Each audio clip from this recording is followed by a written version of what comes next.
Good morning গৃহবধূ সংসারে সকলকে স্বাগত জানাই। আশা করি ঈশ্বরের আশীর্বাদে সকলে সুস্থ আছো। এখন ঘড়িতে বাজে মোটামুটি ওই 11টা মতো, আর আমি আর বাবা দুজন মিলে বাজারে বেরিয়ে পড়েছি। কেন বলো তো, আজকে হলো জন্মাষ্টমী। তো জন্মাষ্টমীর সকলকে অনেক অনেক শুভেচ্ছা। বাজারে ছিল কিন্তু প্রচুর ভিড়, আর বাজার করে দেখো আমি চলে এসেছি বলতে যাচ্ছি, আর কিছু বাজার বাবাকে দিয়ে আগে পাঠিয়ে দিয়েছি। আর আমার কাছে ছিল এই যে ঠাকুরের আর কি জামা কাপড় এগুলো। আর দেখো তোমাদের সঙ্গে কথা বলতে বলতে বাড়িতে চলে এসেছি। আর এই যে ব্যাগটা বলছিলাম না, এই ব্যাগটা বাবাকে দিয়ে আগে পাঠিয়ে দিয়েছিলাম। প্রচুর এটা ভারী ছিল একটু। চলো বাজারগুলো একটু গুছিয়ে নিই। কি বলো তো, ঝুড়ির মধ্যে গুছিয়ে রাখলে বেশ সুবিধা হয়। এইটা হলো কালকে জন্য, কালকে একটু ভোগ দেবো ঠাকুরকে। নন্দ উৎসবের দিন অন্নভোগ দিতে হয়, তো অন্নভোগের জন্য এইসব মালগুলো আমি বলেছিলাম আলাদা প্যাকেটে দিয়ে দিতে মুদির দোকান থেকে। আর এইগুলো যা সাজাচ্ছি এগুলো হলো আজকের জন্য, যেমন আটা, ময়দা, মিচড়ি, তারপরে সমস্ত লবণ, সন্দক লবণ, তারপরে সুজি রয়েছে, ঘি রয়েছে, আমুল দুধ রয়েছে, সমস্ত টুকিটাকি আজকে যেগুলো আমার লাগবে আর কি ভোগ রান্নার জন্য, সেগুলো আলাদা ঝুড়ির মধ্যে আমি আলাদা করে নিলাম। আর এই দেখো, এটা হলো বড় গোপালের জন্য একটা জামা নিয়েছি, আর আমার কানাইয়ের জন্য এই জামাটা নিয়েছি। জামাটা প্রথমে খারাপ বলতে অন্য কালার একটু চাইছিলাম, বাট জামাটা বেশ ভালোই লাগছে, খারাপ মনে হচ্ছে লাগবে না অতটা। আর এই পাগড়িটা দেখো, পাগড়িটা বেশ সুন্দর। আমার অনেক দিনের ইচ্ছা ছিল এরকম একটা পাগড়ি কেনার। আর কানাইয়ের স্নানের জন্য দুটো তোয়ালে, একটা স্নানের জন্য নিয়েছি, আর একটা ওর এই বৃষ্টি বাদলের দিনে গায়ে দেওয়ার জন্য একটা নিয়েছি। তো আর বাঁশি নিয়েছি, তারপরে কানাইয়ের জন্য চুড়ি, হার, সমস্ত কিছু এগুলো নিয়েছিলাম কেনাকাটা করে। তো এইগুলো আমি নিয়ে হালকা মতো নিয়ে এসেছি, আর ভারী জিনিসগুলো বাবা নিয়ে আগে বেরিয়ে চলে এসছে। আর পুরো দায়িত্বটাই এবছরে আমার উপরে, বাজার করা থেকে কানাইয়ের ভোগ বানানো থেকে। তো দেখো সমস্ত এখানে গুছিয়ে স্নান করে নিয়ে সংসারের কাজ কমপ্লিট করে আমি আবার পুজোও করে নিয়েছি ঘরে। আর পুজো কমপ্লিট হয়ে গেছে। আর দেখো এখানে কানাইকে দুপুরে স্নান করিয়ে আমি এখানে বসিয়ে দিয়েছি। এই মুকুটটা দিয়েছে দিদিভাই, জয়িতা দিদিভাই। আর এখানে দেখো আলপনা দিয়ে দিয়েছে। আর এই সিংহাসনটা হলো, এটার মধ্যে কানাইকে আর কি বসাবো। এই আলপনাটা এখন ভিজে রয়েছে, তো একটু শুকিয়ে যাক, শুকিয়ে গেলে সিংহাসনটা ওখানে সেট করে দিয়ে কাপড় টাপড় পেতে দেবো। আর এখন করব কানাইয়ের অঙ্গরাগ। অনেক দিন ধরে ইচ্ছা ছিল ওর অঙ্গরাগটা করার। ফেব্রিকগুলো আমি কিনে এনেছিলাম, তুলিগুলো কিনে এনেছিলাম, কিন্তু একটুখানি ওর যে আইব্রোর ওপরে নিচটাতে আর কি হলুদ রঙের আর কি আইশ্যাডো যেগুলো বলে ওইগুলো করিয়ে দেবো ভেবেছিলাম, বাট আমি হলুদ রঙটা পাইনি। আর আজকে আমি আমার ছোটো যাকে দিয়ে দোকানে পাঠিয়েছিলাম, ছোট দিয়েও বললো যে অনেক দোকান খুঁজেছে, বাট হলুদ রঙটা পাইনি। হয়তো কানাইয়েরই ইচ্ছা যে ও ব্লু কালারটার ওই চোখের পাতার উপরে দেওয়ার জন্য। তার জন্য ভাবলাম যে ওর জন্মদিনে ওর একটু নতুন লুকটা দেবো, কবে থেকে ভেবে রেখেছিলাম, আর সেটা কি করব না। তো যাই হোক, না পেয়েছি যে কালারগুলো আমার কাছে আছে সেইটা দিই ওর অঙ্গরাগটা করিয়ে দিই। তো ওকে আমি আগে পরিষ্কার করে নিয়েছি, যেহেতু ওকে সকালে স্নান করানোই ছিল। তারপরে আমি একটু আর পরিষ্কার করে নিয়ে ওর প্রাণবায়ুটা আর কি বাঁশির মধ্যে সঞ্চার করে ওখানে ওর বাঁশিটাকে সিংহাসনে সুন্দর করে রেখে দিয়ে তারপরে আমি কানাইয়ের এখানে অঙ্গরাগ স্টার্ট করেছি। জানো তো, আমার কিন্তু আঁকানোর বিষয়ে কোনো আইডিয়া নেই, আমি কোনো দিন আঁকা শিখিও নি। ওই যতটুকু নিজের আইডিয়াতে আসে বা যতটুকু দেখে করি সেইভাবেই। তো কানাইকে শুধু একটাই বলেছিলাম যে তুমি যদি সাজতে চাও তো প্লিজ আমার হাতে সেজো, কেননা আমি একদমই আঁকাতে পারি না। তো যাই হোক, এইভাবে পুরোটাই কমপ্লিট করেছি। আর চুলটাও দেখো লাস্ট কমপ্লিট করে দিলাম। আর দেখো আমার পুরো ওর অঙ্গরাগটা কমপ্লিট হয়ে গেছে। তো তোমরা অবশ্যই কিন্তু কমেন্ট করে জানিয়েছো কেমন ওর হয়েছে অঙ্গরাগটা। আমি এদিকে অঙ্গরাগ করছিলাম, আর তার মধ্যে সার্থক দেখো কিনে নিয়ে চলে এসছে এই ননস্টিকের কড়াইটা, যেটা ইন্ডাকশানে বসানোর জন্য। একটা ইন্ডাকশান গিফটে পেয়েছি, আর সেটা কিসের জন্য গিফট পেয়েছি আমি একটা নেক্সট ব্লগে তোমাদের সঙ্গে শেয়ার করব, অবশ্যই সেই ব্লগটাও আসবে। তো এখানে ওই ইন্ডাকশানের মধ্যে ভোগগুলো রান্না করব বলে, তো ইন্ডাকশানে রান্নার জন্য তো কিছু নেই, তো তার জন্য ওই কড়াইটা সার্থক কিনে দিয়েছে। আর দেখো আমি এখানে ভোগের জন্য সমস্ত কিছু আর কি অর্ধেক তো হয়েই গেছে, আর এখানে এখন তালের বড়াগুলো ভাজছি। আর ইন্ডাকশানে কিন্তু খুব ভালোভাবে হয়ে গেছে জানো তো। আর এখানে দেখো আমার সমস্ত একা হাতেই করতে হচ্ছে। কি বলো তো, এবারে না মায়ের শরীরটা ভীষণই খারাপ, দেখো আমার সেই কর্নারের স্টিলের ওটার মধ্যে রয়েছে পায়েস। যেহেতু মানে আমার কানাই হলো এই বছরে, মানে এই বছরে নিয়ে ওর 4 বছর ওর বয়স হচ্ছে। মানে ও আমাদের মানে জন্মাষ্টমীর দিনই আমাদের বাড়ি এসেছিলো। তো ওর জন্মদিনটাও আজকে, আর তিথি হিসাবে জন্মদিনও আজকে। তো ভাবলাম যে একটুখানি পায়েস দেবো, সেজন্য অন্নভোগটা একটু আলাদা করে অন্নটাকে রেখেছি।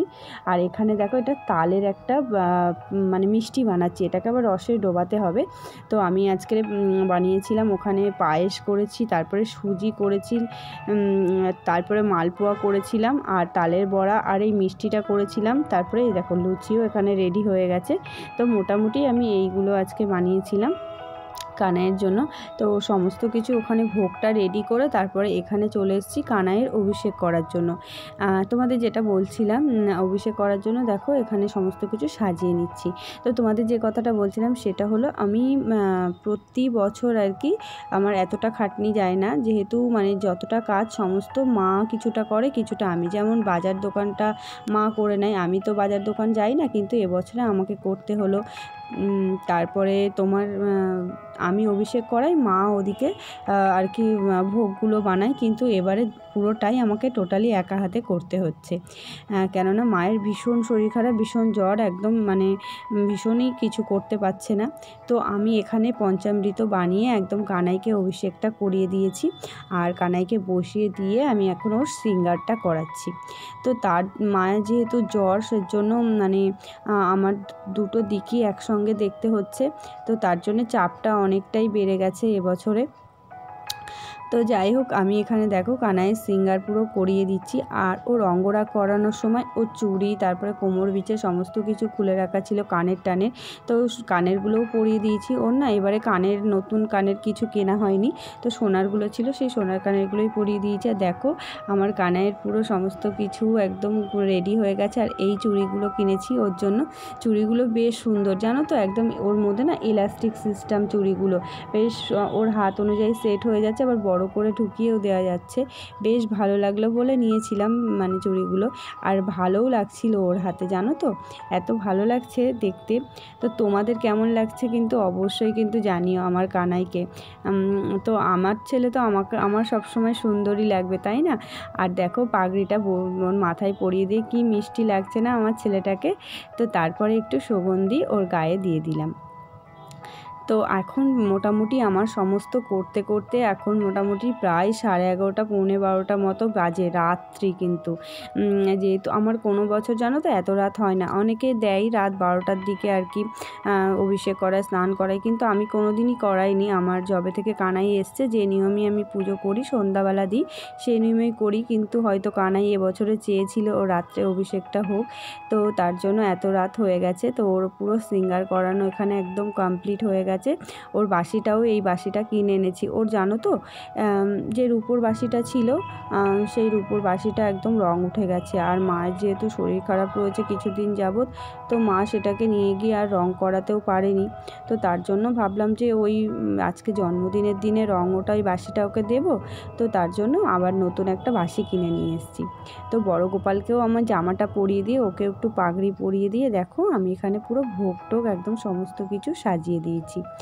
তো ভোগ অর্পণ করার পর আরতি করেছিলাম, তো সেই ভিডিও ক্লিপটা আর নেওয়া হয়নি।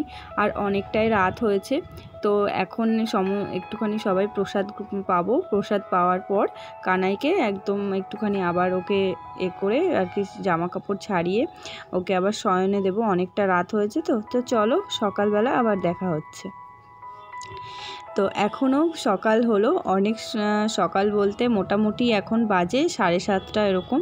তো আমি স্নান করে সমস্ত কাজ কমপ্লিট, মানে বাসি কাজ কমপ্লিট করে তারপরে কালকের অনেক আর কি বাসন পড়েছিল রাত্রেবেলা ভোগের বাসন, সেগুলো সমস্ত মাজা ঘষা করে নিয়ে একেবারে চলে এসেছি স্নান করে ঠাকুরের আর কি কানাইকে শয়ন থেকে তোলার জন্য। একটুখানি ভেবেছিলাম একটু লেট করে তুলবো, কিন্তু যেহেতু আজকের নন্দ উৎসব আছে, তো ওকে ভোগ দেব, তো তার জন্য ওকে তুলে রেডি করে দিই। আর তোমাদেরকে আগেই বললাম যেহেতু মা অসুস্থ আছে, তো তার জন্য দুই দিকে আমাকে একসঙ্গে সামলাতে হবে। তো তার জন্য ভাবলাম যে কানাই সোনাকে তুলে ওকে একেবারে রেডি করিয়ে দেব।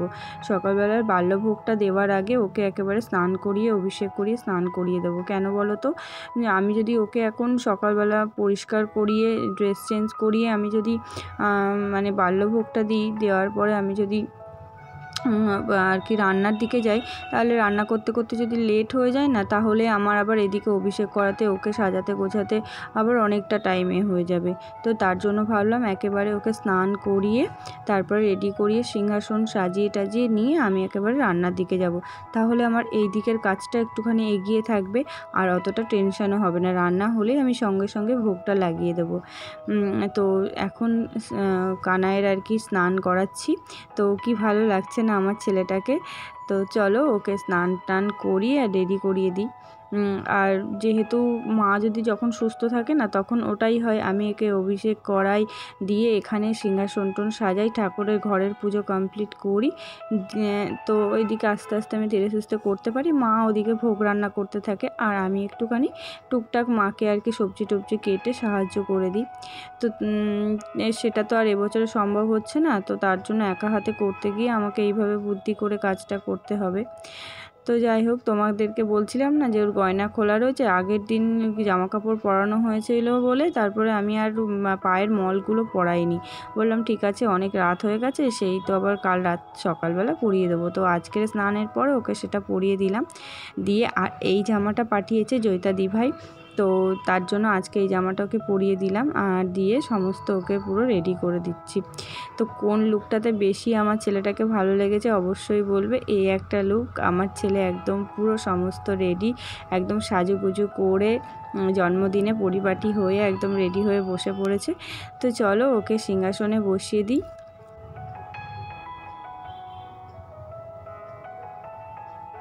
এখানে বড় গোপালের মুখটাও একটু মুছিয়ে দিলাম, দিয়ে আমি সকালবেলার বাল্যভোগটা অর্পণ করে দিলাম।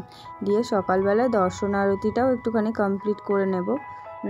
তো এখানে দেখো বাল্যভোগটা দিয়ে আমি এখানে নিবেদন করছি, দিয়ে সকালবেলা দর্শন আরতিটা কমপ্লিট করে নিচ্ছি।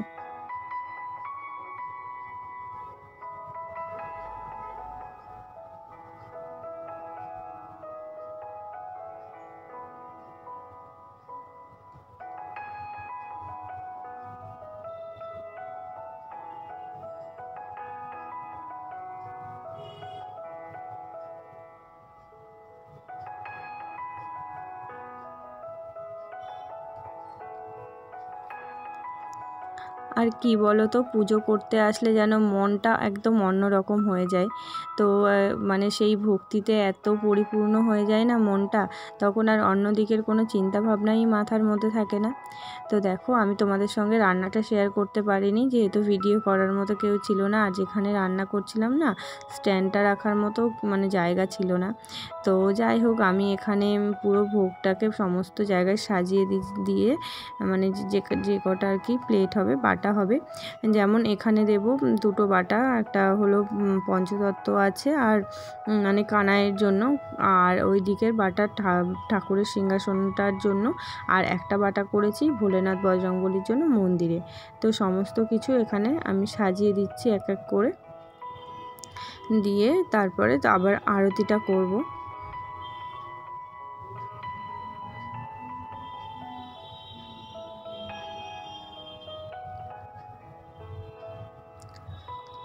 কোনো দিন ভাবিনি জানো তো, এইভাবে গোপাল সেবা করতে পারবো, ভগবানের যে আমার প্রতি এতটা দয়া হবে, তো আমি সেটা বুঝতেই পারিনি। আমি যে কোনো দিন তাকে সেবা যত্ন করতে পারবো, এটা তো একটা বড় সৌভাগ্যের ব্যাপার বলো।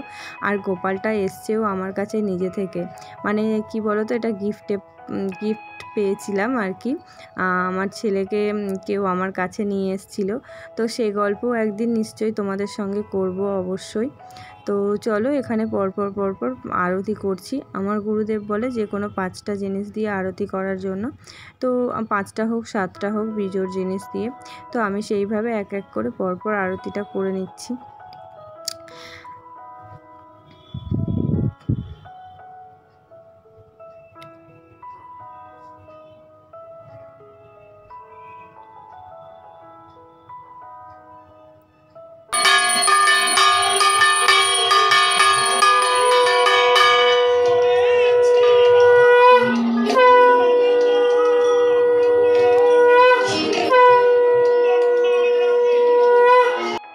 তো সমস্ত আরতি টারতি কমপ্লিট হয়ে গেছে। তো কানাইয়ের জন্য আজকে বানিয়েছিলাম 5 রকম ভাজা, আর বানিয়েছিলাম পনির আর আলু দিয়ে সয়াবিন দিয়ে বিরিয়ানি, আর ওর যা পছন্দের জিনিস সমস্ত কিছু ছিল, বাটার, ক্যাডবেরি, মিচড়ি, এই সমস্ত কিছু ছিল।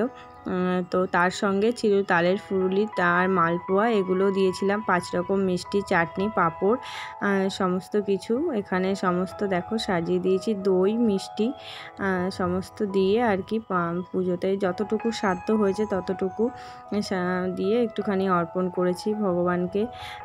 তো তারপরে এখানে বেশিগুলো সমস্ত এখানে রাখা রয়েছে। তো যাই হোক, আজকের মতো ভিডিওটি এই পর্যন্ত। ভালো লাগলে একটা লাইক করে দিও আর চ্যানেলটিকে সাবস্ক্রাইব করে রেখো। টাটা।